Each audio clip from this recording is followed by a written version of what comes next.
Hi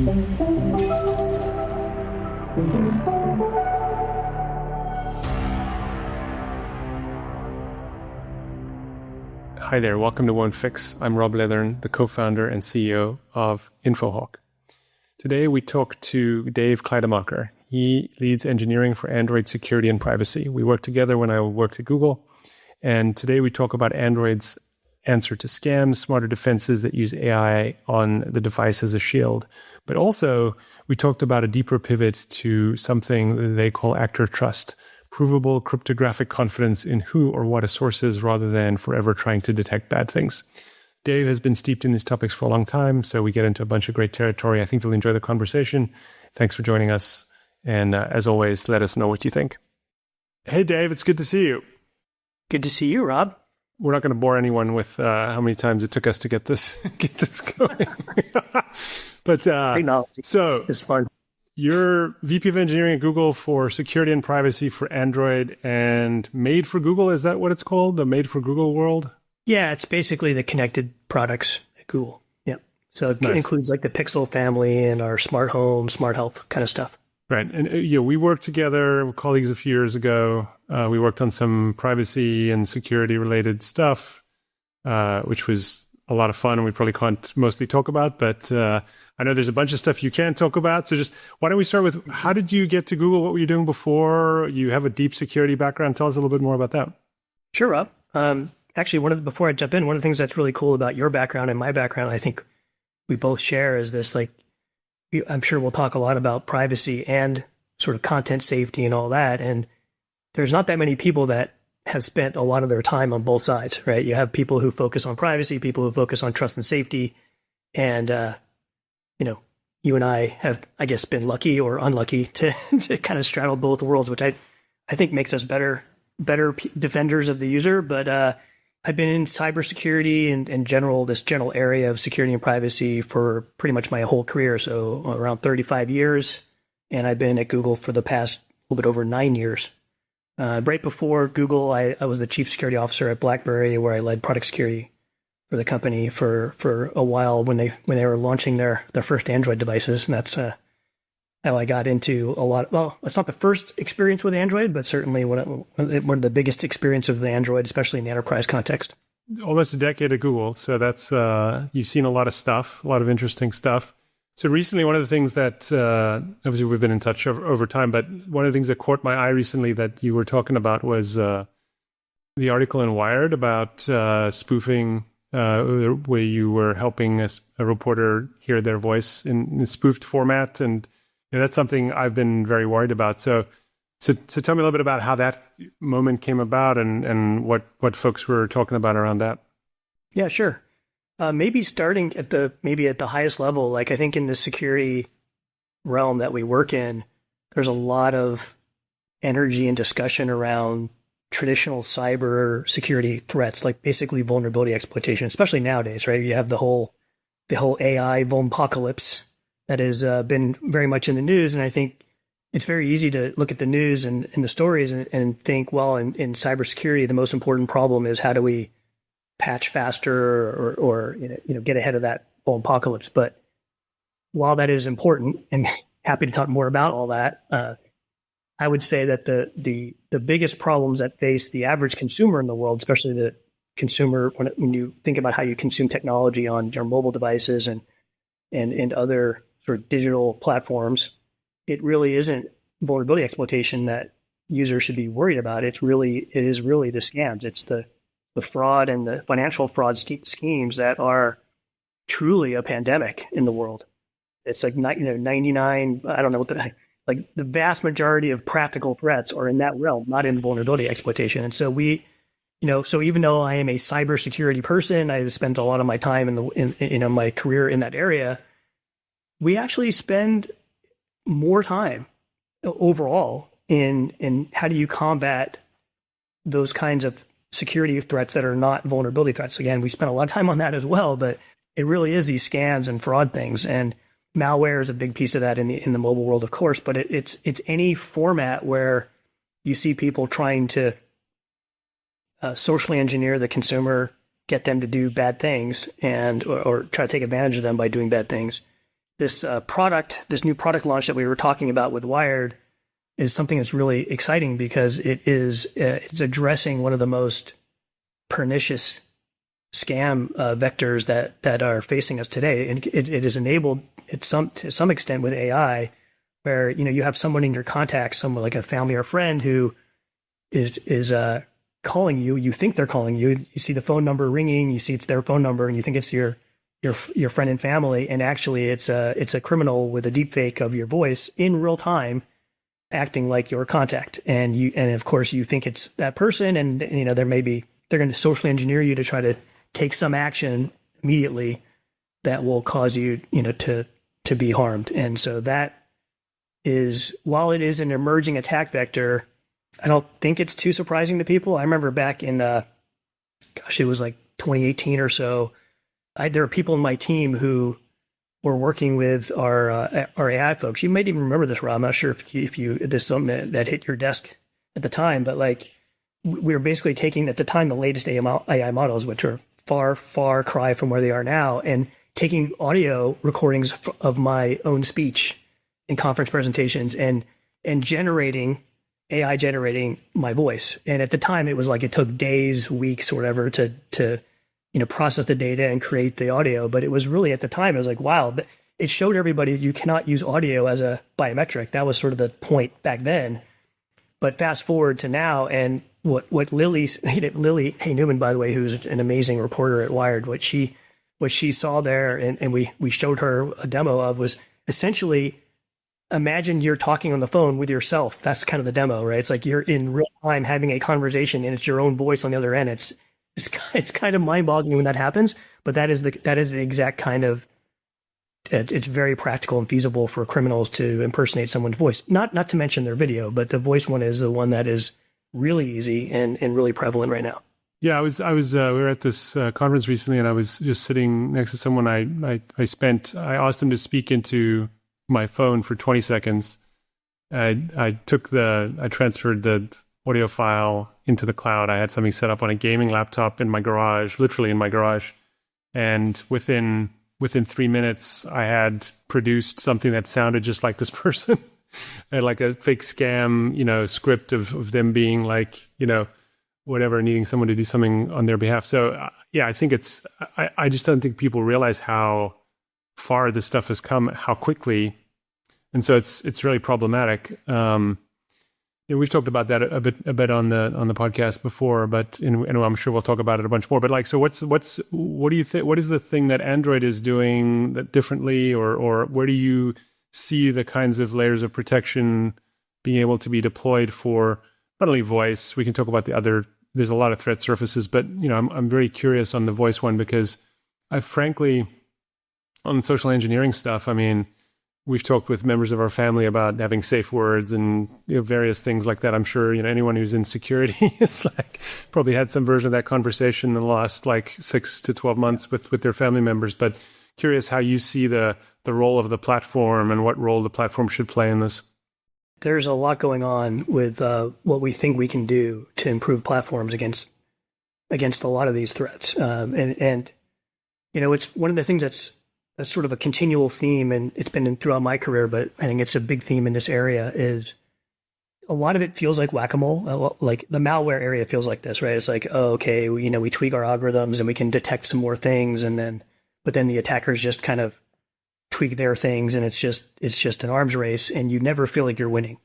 And if you look at a lot of things that we've built, not just Google, but lots of companies that have built things, we have done a lot of that, right? So the anti-malware area is a lot of really the world's most advanced AI in the area of mobile threat defense. We built it, and we spend a lot of money trying to make it better, and we continue to do that. It's like not something you shouldn't do, but it's just the sort of the starting point. But then there's scam calls. So not the thing. We'll talk more about what we explained to Lily in the new launch, but what we'd done before that was, yeah, you're actually trying to do detection of scams. So within the actual phone call, you can essentially, in a privacy preserving way, using on-device AI, you can listen into the conversation and look for patterns of abuse, patterns of social engineering, sort of scam patterns, and the AI can detect a lot of these things and say, hey, by the way, you might be in a scam. Same thing for text messages. You can examine not just what's on your screen, but actually the whole conversation and do it in a privacy preserving way. And so there's like a lot of these AI investments that we have made and we will continue to make. And I find it's a very cool thing to be able to take AI, which a lot of people think of as, your assistants and really cool features, but using it in defense is a wonderful thing. And I don't want to minimize it because it is an important defense in depth. But the problem is it's this traditional issue we have in the security world that you're obviously super well aware of, and I'm sure many of your listeners, which is the security world has this seemingly impossible asymmetry. Like, so we need to protect every possible angle of attack, and the attacker only needs to find one way to get through, one way to fool you, one way to exploit you, and then they win. And so that asymmetry is terrible. It is why our job is so hard. And so I've always in my career thought about like, how do you reverse the asymmetry? Like, how do you find an approach that removes entire classes of attack vectors? Can you find a complete game changer? And AI isn't really that. In fact, there are people that say that AI is that. They're like, oh, with AI defenses, we can now scan all of our code for all vulnerabilities before it leaves the building. The AI is getting so good that we can detect all these things, but that's just not really true. Like, I mean, yes, AI is helping us, but it's also helping them. It's helping the attacker. And so a lot of these problems are essentially unsolvable. Being able to prove that you can detect an arbitrary attack in almost all of these scenarios is impossible. So it is very good heuristically, and you should make it as good as you can. But what else can we do? And so this, so like, what are some examples of things that we can do that change the game? And this anti-impersonation defense in calling is an example of that, where we pivot from just trying to detect that the call has a pattern of abuse into a new mechanism, which is basically, instead of trusting the voice, trust the device. And how can we train people to not think of trusting the voice? And your example is another good example of that. It's like an out-of-band exchange of passcode you're not trusting just the voice of the caller. You're doing something else that's more easy to have high confidence in it. And so that changes the game. And so this one uses a cryptographic verification that the caller was actually, with that phone number, the contact with that phone number was actually calling you from their device. And so if you're calling me and you're in my context and it sounds like you, the system will actually reach back and see, is that call being made from your phone? And if it's not, then that's when there's a good chance it's a scam. I think this makes a lot of sense. Like, I think like you can't rely completely on, identification. But one of the problems with identification is just that it's a bootstrapping problem, and it's one where we've been very, I don't want to say lazy, but we've kind of, I'll give you a different example, which happened when I was at Facebook. We were trying to do things like, okay, we want to treat the people actually running for office and want to run political ads. We want to be able to treat them differently. So we started looking at government databases, the Federal Elections Commission, even state and local databases. Okay, is there like some way we can definitively know who's running for this office? And there really wasn't such a thing. So we ended up just verifying that it was a real person. And we knew we had their address, we had their identity, we had a bunch of stuff, but like connecting these things together turns out to be really hard. And so you have this problem where you can verify that someone is a thing, and you can then verify them again later that they're the same person or thing that showed up before. But actually tying it down to something that's objectively, true turns out to be really hard. But that said, I don't like the approach where people just say, oh, well, this is really too hard, let's do nothing. So I think that doing something and then trying to create consistency and then trying to drive standards and trying to push things forward, I think is really important. And I think, the perfect can be the enemy of the good when it comes to some of these methods, I think.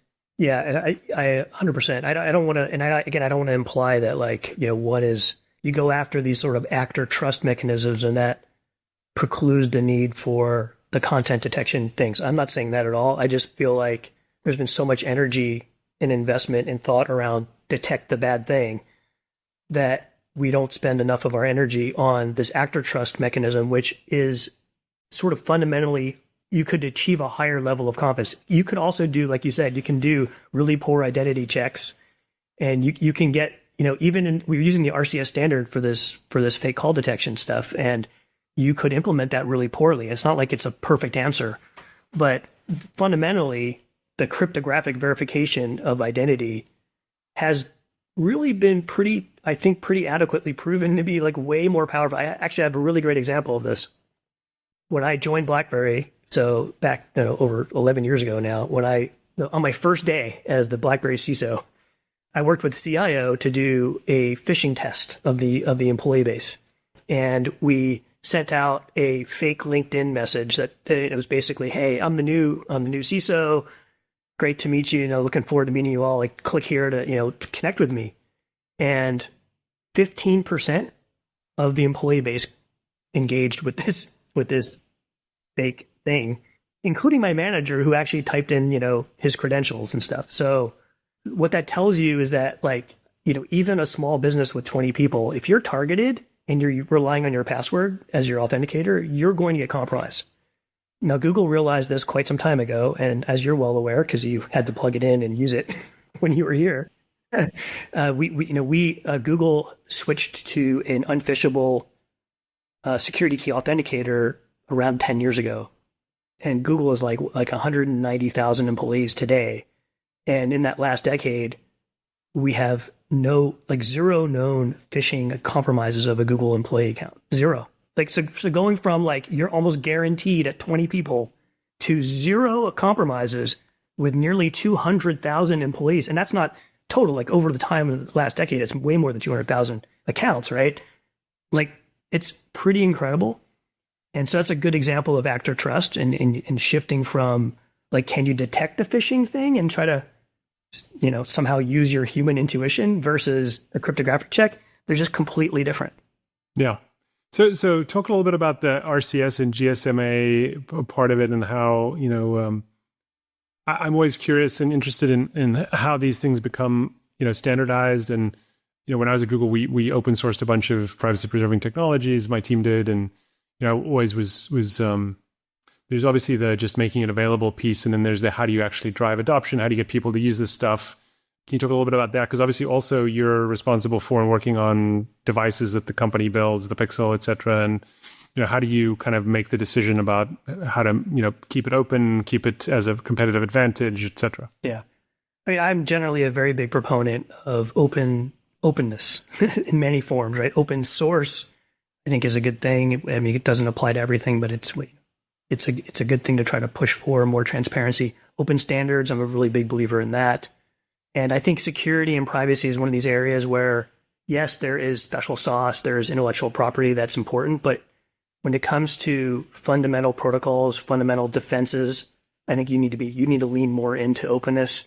The RCS standard is a great example of just saying, hey, we have some great ideas here, but we want to make sure that there's carriers involved, there's other platforms involved. We need interoperability. And when you need interoperability, you do need standards. Unfortunately, sometimes those standards move too slow. It can be really frustrating. In the case of working with Apple and RCS, it's been pretty well documented how we've relied on the RCS standard because it's just more comfortable for a lot of people to know we're not working on some bespoke protocol.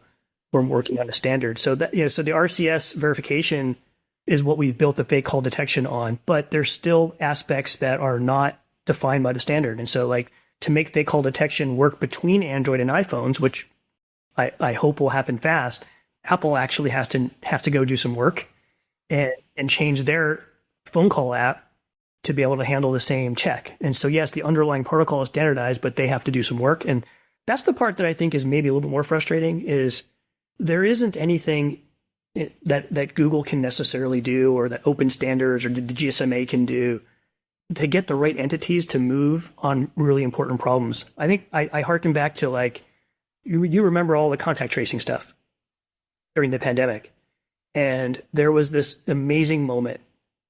it was one of the most, I think, rewarding moments for not just myself, but a lot of folks in our teams, and I'm sure people on Apple's teams too, working together under a very tight deadline to put together this interoperable method of detecting, in a privacy-preserving way, detecting these dangerous contacts and alerting the people, and to help address the pandemic risk. And it was amazing to see like Apple and Google working so closely and so quickly together under this sort of like global duress.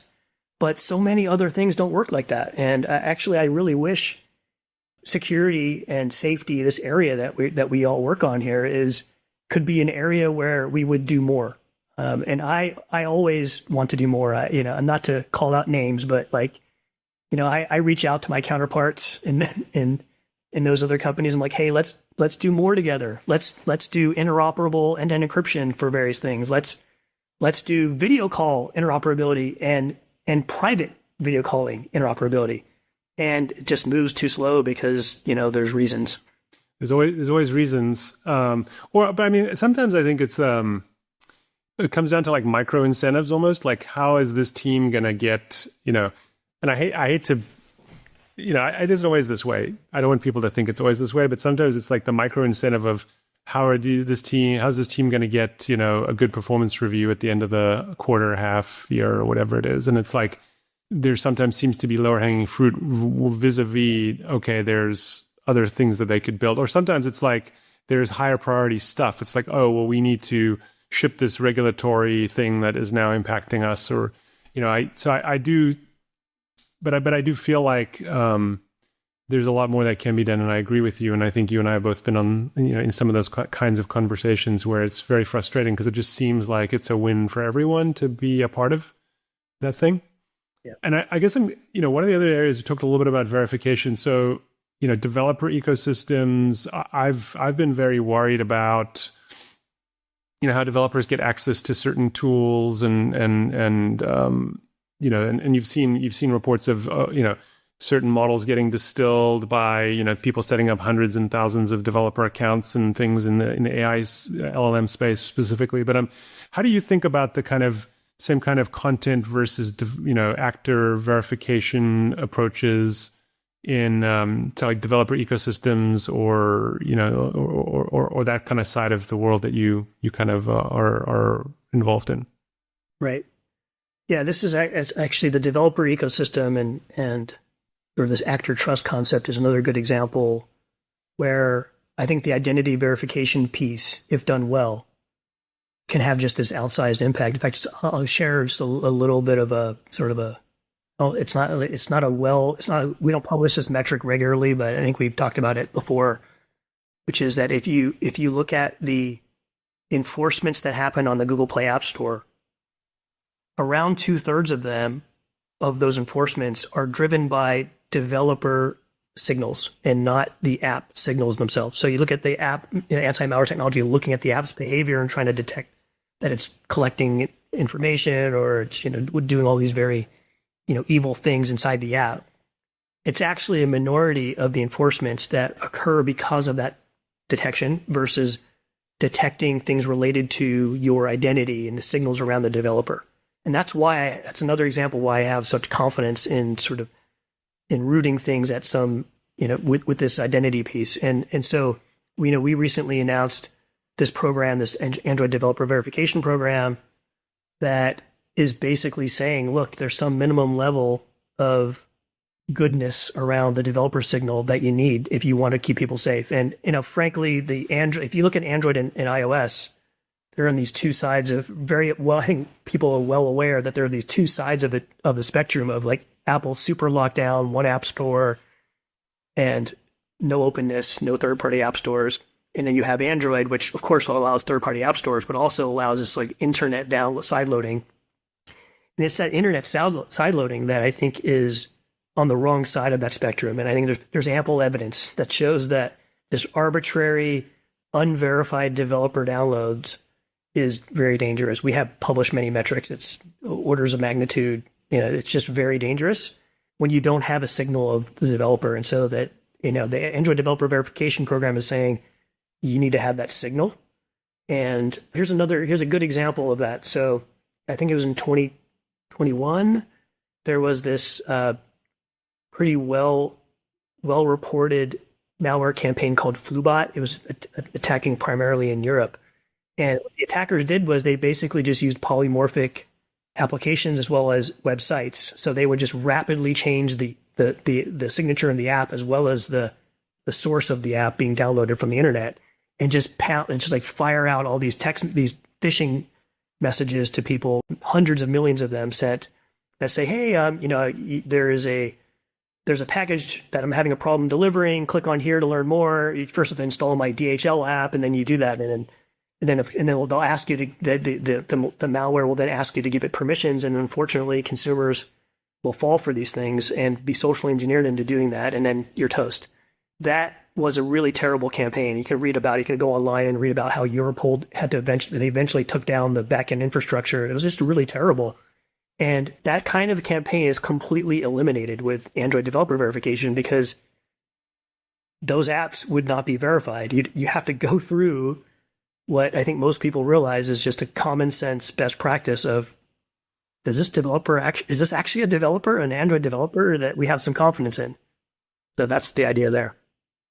Again, like I think the theme here that I'm picking up, which is that you can't use, like everyone's going to use AI to build stuff, and content, the amount of content, I mean, the number of apps will increase, the amount of content will continue to increase.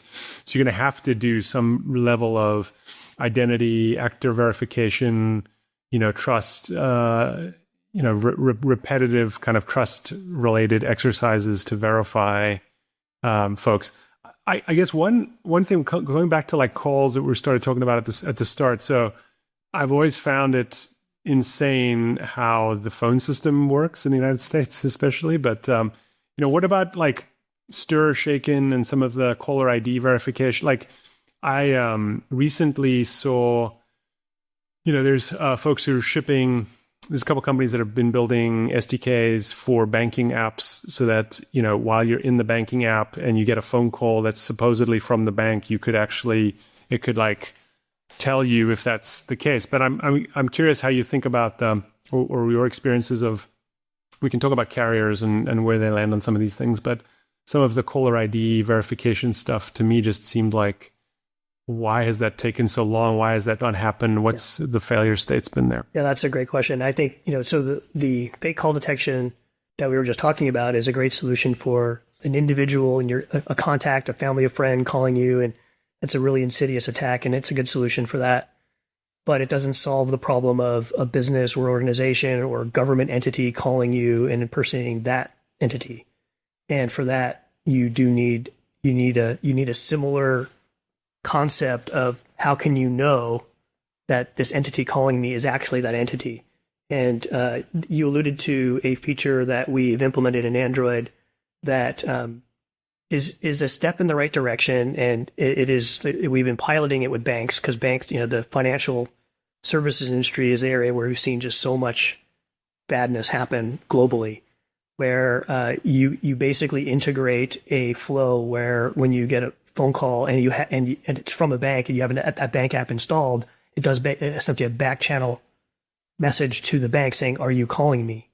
And then the bank integrates that flow into their back end, and they have like call processing and customer service systems that know when they are calling a particular phone number in a particular customer. And so that integration takes a bunch of work that they have to do.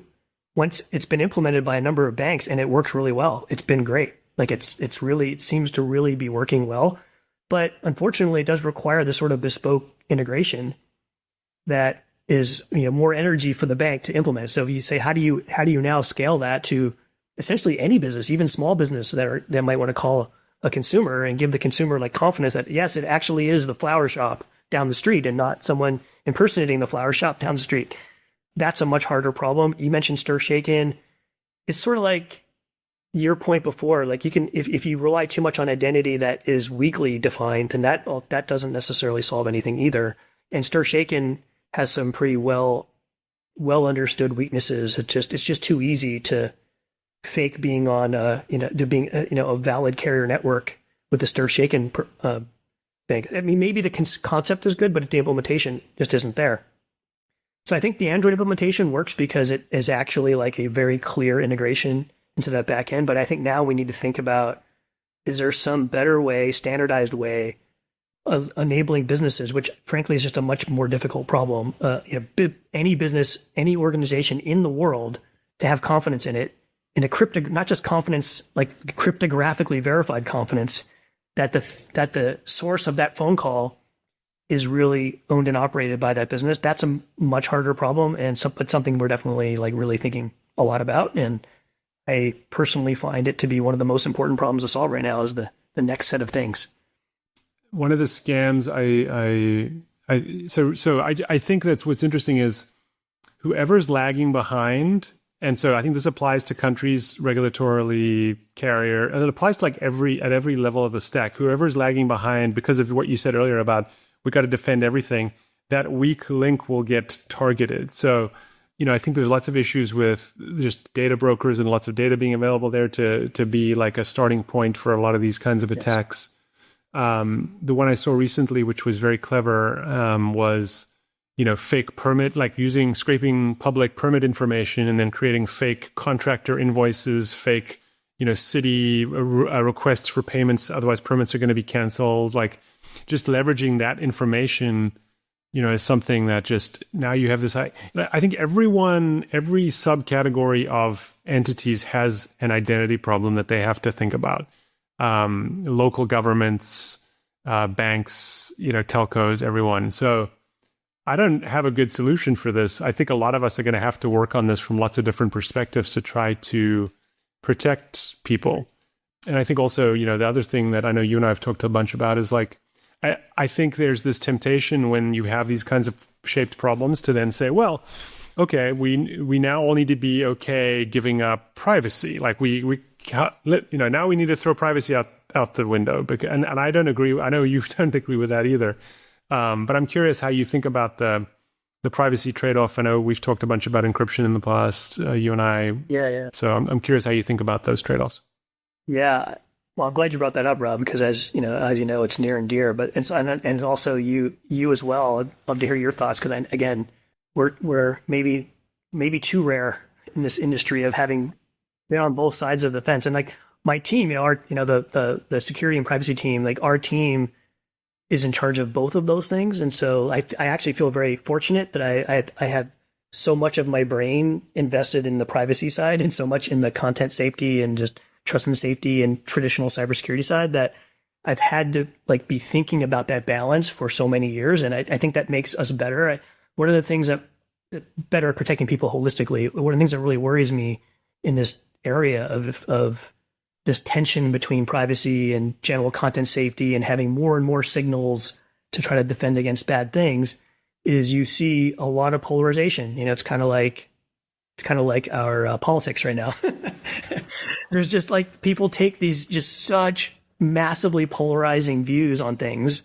You see the privacy community saying things like any form of processing messages, even though realizing that when you type in your keyboard app that your keyboard is accessing your sensitive data, like any processing of information is like bad. It's like a slippery slope and, it can be abused. And so you have these privacy advocates that I think take these sort of very unrealistic positions that aren't really that hopeful. And then I think on the other side, you have these content safety and child safety folks and law enforcement that say encryption is bad. It's killing people. We have to turn off encryption. And that's obviously not the right answer either.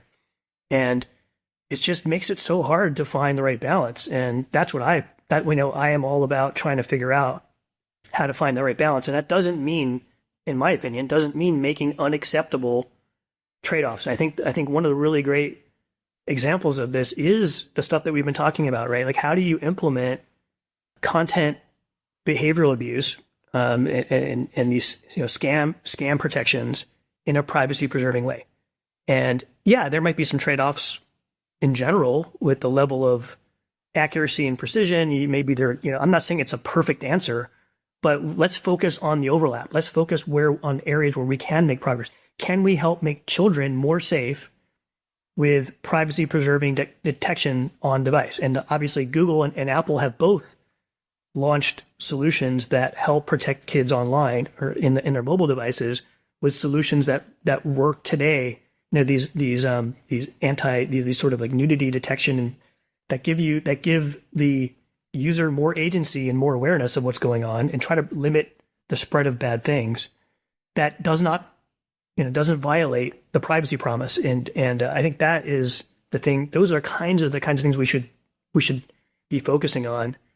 There's another really important technology underlying this that I think helps bridge the gap. So sometimes you have the privacy people thinking, oh, this is a slippery slope. And then you have the content safety people saying, because you're not listening to us, we're going to sort of like secretly force you to do something.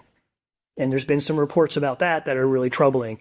I am a really big believer in this concept of binary transparency, which is going to sound maybe a bit esoteric to the consumer, the average user, average listener, maybe. But those of us in this industry, I think we need to embrace this concept. And what it basically means, it says, I'm going to implement a system that I claim is privacy preserving, but don't just trust me because I said it was. And don't just trust me to never be maybe compelled by some external entity to changing what it does. Don't have to trust my word, trust the bits. And we're going to actually take that system and we're going to publish the bits that correspond to it, basically the hashes of it. And we're going to put it into a public ledger. And that public ledger is independently witnessed, so it can't be tampered with. And there's a track record of every production software that's ever been shipped. And so there's a track record. And this is a beautiful thing because it means that, well, first of all, no one can secretly compel me to do anything because there's always going to be a track record of it. And that slippery slope argument is mitigated because it means that it's not like I built this thing and then someone can just go change it. You can't. Actually, it's a certified public implementation that anyone can verify and inspect. And especially with AI now, it becomes much easier to inspect. So I'm really a big believer in binary transparency. We're seeing it. There's been a recent set of implementations. Android now has a very thorough. We've always been leading this area, but we had recently announced a huge expansion where all Google's mobile production software is now in a public ledger. So it's very comprehensive coverage. It's something that other platforms, including the other mobile operating system, doesn't have. Now, and then there's a bunch of stuff going on in the cloud where, of course, if you're going to start doing more and more AI processing in the cloud, which is something that we would like to enable both for features, but also for counter abuse technologies, because they're maybe less visible to the attacker if they're running in the cloud. Well, how do you do that in a privacy preserving way without exposing all these signals to the cloud provider? And so these sort of trust execution environments are really important. But you essentially need the same idea. You need binary transparency from end to end. You need it on the device, and then you need it up in the cloud. And if you have a comprehensive binary transparency approach, then you can make guarantees that are not just what the thing is doing now, but what the thing has ever done. And that is a really strong deterrent to the slippery slope. So it's pretty cool stuff.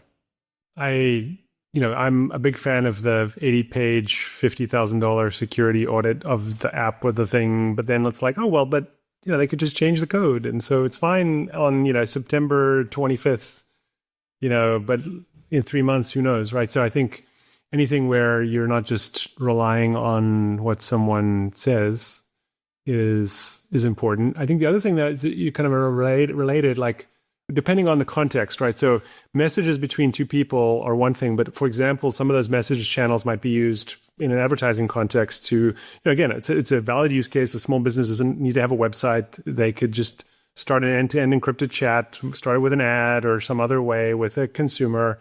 But, just saying, oh, well, if the consumer gets into trouble, they'll know how to report it or what, you need to also just think through the abuse cases and, yes, how it makes sense to protect people while not breaking the privacy promises that the channel has. And to your point, I think there are ways to do that. It just requires people to think through the yes, consequences and how to do it.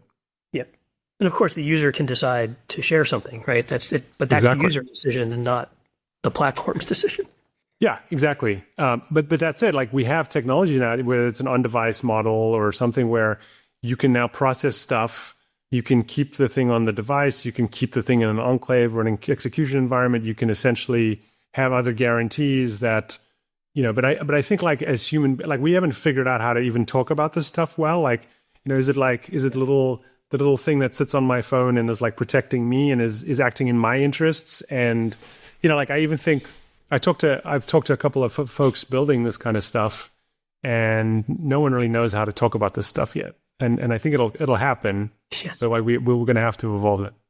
I'm working on a paper that is trying to like sort of define these levels of maturity or rigor in binary transparency. It is difficult to talk about to the consumer. That is for sure. I mean, I guess we'll start with the technical community should at least have a common way of discussing it and maybe some standards around it, because there actually isn't a standard on even that the stuff that Google has private AI compute in the cloud, and you heard Apple's private cloud compute, and Meta has something called private processing. They all kind of sound very similar, but as of today, there actually isn't a published standard that explain it. So that's something that we'll be pushing on. The other thing that occurs to me, and maybe you have seen some level of this, which is that there's just a bunch of signals that consumers generate on phones that I always wonder where they end up going. Like it's like if I report, I got a spam message, or, what I saw, years ago on ads was like a lot of the user reports you get are actually not that useful. People think, oh, just because I don't like this thing, it's against policy, or it's not necessarily a scam. But within those signals, there's a lot of really valuable stuff that can come out of it if it's handled correctly. So I guess coming back to what we were just saying, like, does the consumer have a role to play in protecting other consumers? Because, if I'm a knowledgeable person and I'm seeing stuff, I know things are scams, how do I protect the people around me in my community and so on?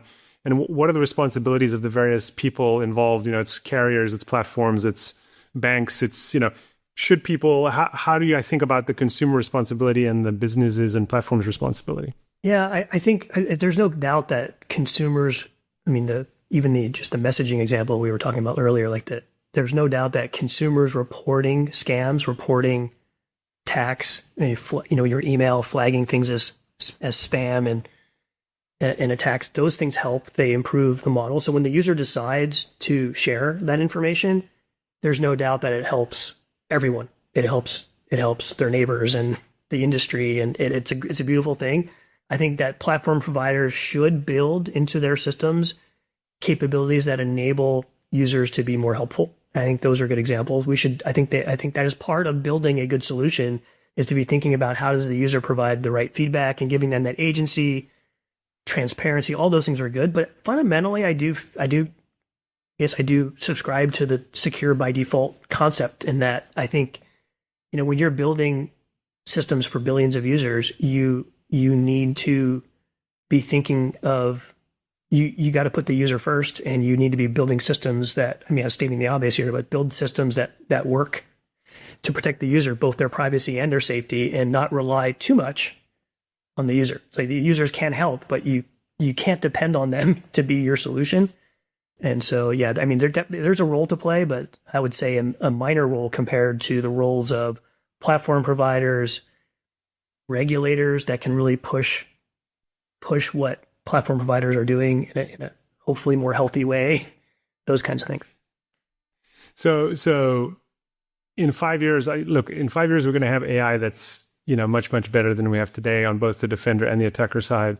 So what do you think some of the things that the different participants in the ecosystem need to do, like setting aside the user who now is going to have to deal with all of these things? Like, what is like one thing that each of the different folks in the value chain can do to help make things safe by default or secure by default?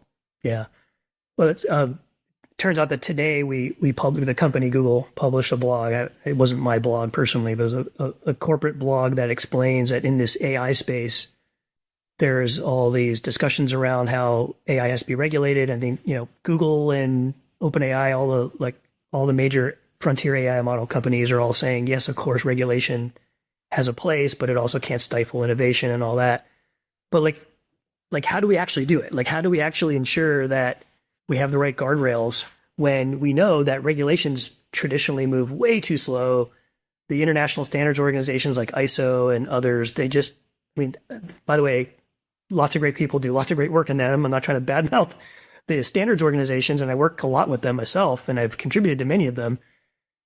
And I've written a bunch of them. It's just that they just move slow, right? And AI is moving too fast. And I think the blog we had today was what you really need here is a much faster moving sort of NGO where you have the industry experts, because that tends to be where they are, defining what good looks like right now, because it's going to change tomorrow, but it's going to move very fast. And government needs to empower and partner with that group on defining what good looks like, both from just a general AI safety perspective, but it's been a lot of the areas we talked about now, right? Like what level of content safety is a reasonable bar, and what are the reasonable mechanisms to do that balance privacy and safety? Those are all things that need a better, like this more balanced view we talked about, right? So it's like, there's certain people I might not bring into that room because they'll just be yelling at each other the whole time. But let's get, no, seriously, but let's get like the real, like the true experts building these systems who are trying to find the right balance into the room, and the government folks, and let's essentially not write the standard, but let's define at least the guidance on what we collectively think is what good looks like. That's one thing I would say as a general call to arms for big tech and for government. I think Apple and Google, I alluded earlier that I think Apple and Google, I'm biased when I think about mobile, obviously, but in this mobile world we live in, so much of the world is consuming digital technology through their phones and similar connected devices, wearables and things. Like, we have an outsized responsibility to work together in ways that we're not doing. And I will be the first to sit down and do more. And I have asked for that. And we got to find a way to do that. We got to find a way for Apple and Google. Like, one example might be we have a list, a publicly documented list of the top problems that we're trying to collaborate on. Is interoperability of fake call detection one of those things? I don't know, but let's create the list. Let's, for a while back, years ago, it would have been like contact tracing would have been at the top of that list, and then it would fall off the list maybe, or maybe it deserves to still be on the list. But let's come up with that list and let's hold ourselves accountable to it. They're the things that we think are the biggest impact areas that we have to collaborate on for security, privacy, and interoperability. And let's commit to those things and hold each other and have the world be able to hold us more accountable because we've been public about it, instead of these weird back channel runes and negotiations and weird things that happen. There's a lot of area for collaboration there. I think carriers, there's a bunch of things that carriers do that I have a biased view in the mobile phone industry. Like a lot of the mobile network operators, unfortunately, don't hold the same bar when it comes to privacy, especially, that they should, in my opinion. And there's a lot of things going on where there's a lot of tense discussions. And it's like, and a simple example would be like, there's a lot of mobile network operators that think it's okay, still in 2026, think it's okay to silently install a bunch of apps on your phone. And that's just not like games and other things. Like a bunch of apps that you didn't ask for are getting installed on your phone, and that just should not happen. And we have policies that try to govern that, but they're always trying to find the angle around it. And so stop doing that. Stop doing the privacy invasive things. I realize why people want to do these things. I mean, there's strong business things, but like, and location, precise location access is another one. Like, the mobile networks are broken when it comes to precise location. They're still broken. Every mobile device is trackable through the way mobile network protocols work today. Permanent identifiers are bound to your location that the carrier knows all the time, and that is broken, and we should fix that. Regulators, as I mentioned, like, we need to work more private-public partnership. I think there's good models of doing that. A bad model might be something like the DMA 6.7, which the recent findings where the EU, the EC basically said, I think we should just let users to put any system level agent they want, download it off the internet on your phone, and give it full permissions and access to all of your personal data without any kind of security model or defense at all. Just let them choose. Like, wait a second, like, that's not a good idea. I think you need better public-private partnership that's based on technical expertise and not politics. I think the activists, I think there's a place for them, but really when it comes to this encryption debate, like, let's lower the temperature. Let's stop calling everyone but yourself evil, and let's get in a room and come up with the right balances. Yeah, those are a few of the key stakeholders. some hot topics there. I think we're going to have another conversation about this at some point, or a series. What do you think about the ads business, by the way? I know your Nuco is working on that area. I'd love to hear what you think about the ads, just the ad tech. Well, at some point I wrote a blog post like a decade ago about saying how I would explain working for a decade on ads. And then I spent another, 5, 6, 7 years working on ads. So I don't know. I've been kind of stuck in ads. It's hard to get away from ads. But I think the thing with ads that's interesting is that, you can kind of set a higher bar for what should happen in an ad than just organic content on a platform because, people are paying to put this message in front of other people. So, I think we see this as one very important public data source. I think of it as a public data source because that's essentially what it is. It also is a huge financial incentive for, different platforms. They're using the money they're making from this. I mean, Google included, right? My former employer, or current employer, to fund a whole bunch of other stuff. And I do think that most of the people I encounter who are working on this really want to do the right thing. I think there are various incentive challenges and there's things that are tricky. And because there's so much money here, the adversarial nature of bad stuff happening in ads is I think people don't really understand how tricky some of these challenges are at scale. That said, I also do firmly believe that platforms can be doing more than they're doing today. So I think it's really about finding the balance of those things. You brought up the DMA folks. I've had super productive conversations over the last few years with folks in the EU and elsewhere about the laws that they have on the books and how to make them more useful, e.g. the DSA, the Digital Services Act. There's a bunch of transparency requirements there for platforms that are really not helpful. They're not being consumed by anyone. They're not being used even by companies to do anything to hold platforms accountable. So there's a lot of work that can be done in the ad space, but there's a lot of work also to be done elsewhere.